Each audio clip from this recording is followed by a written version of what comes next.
My kid's school called about an emergency. Another parent didn't like my son's Halloween costume. I got a call from my son's elementary school at 10 in the morning on Halloween. The secretary said the principal needed to speak with me urgently about an incident involving my son Ethan. My heart dropped. I asked if he was hurt. She said no, but that I needed to come to the school immediately. I left work and drove there in a panic. When I arrived at the principal's office, Ethan was sitting in a chair looking confused and upset. He's 8 years old and was wearing his Halloween costume, a Grim Reaper outfit with a black robe and plastic scythe. Principal Davis was there along with another woman I didn't recognize. Davis introduced the woman as Mrs. Richardson, mother of a student in Ethan's class. She immediately started talking about how inappropriate and disturbing Ethan's costume was. She said her daughter Lily had come home yesterday crying because Ethan told the class he was going to be the Grim Reaper for Halloween. I asked what was inappropriate about it. Mrs. Richardson said death wasn't an appropriate subject for children, and that Ethan's costume was traumatizing for the other students. She said Lily had nightmares last night and refused to come to school today because she was scared of Ethan. I looked at Ethan's costume. It was literally just a black robe from Spirit Halloween and a plastic toy scythe that couldn't cut butter. His face wasn't even painted. He looked like a kid playing dress up, which is exactly what he was. I told Mrs. Richardson that the Grim Reaper was a standard Halloween costume, and that half the decorations in stores were skeletons and ghosts. She said those were different because they were cartoonish. She said Ethan's costume was menacing and death-themed and didn't belong in an elementary school. Principal Davis said the school had a policy about costumes needing to be appropriate and non-threatening. I asked if she was seriously suggesting that a Grim Reaper costume violated that policy. She said several parents had expressed concerns, and she was trying to find a reasonable solution. I asked how many parents had complained. Davis hesitated and then admitted it was just Mrs. Richardson. I asked if any other children had been scared by Ethan's costume. Davis said not that she was aware of,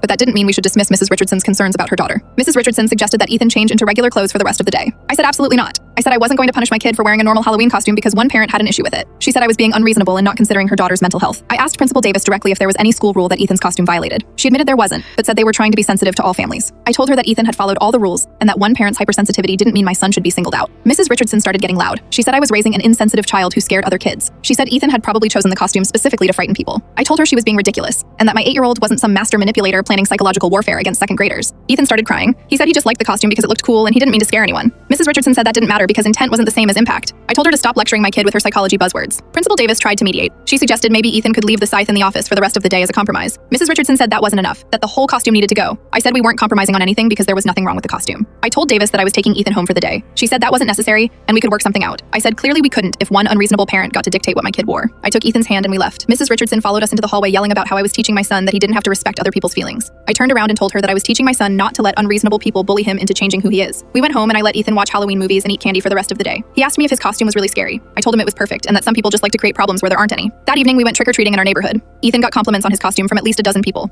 Nobody seemed traumatized by it. The next day, Principal Davis called to apologize. She said after reviewing the situation, she agreed that the costume was appropriate and that she shouldn't have called me in. She said Mrs. Richardson had a history of making complaints about various things and that she'd let one parent's opinion override her own judgment. I told her I appreciated the apology but that the damage was done. Ethan had spent Halloween morning sitting in the principal's office being told his costume was wrong. Davis said she understood and that it wouldn't happen again. Ethan went back to school the next week and apparently Lily Richardson told other kids that Ethan's costume had given her nightmares. Several kids made fun of her for being scared of a Halloween costume. I should probably feel bad about that, but I don't.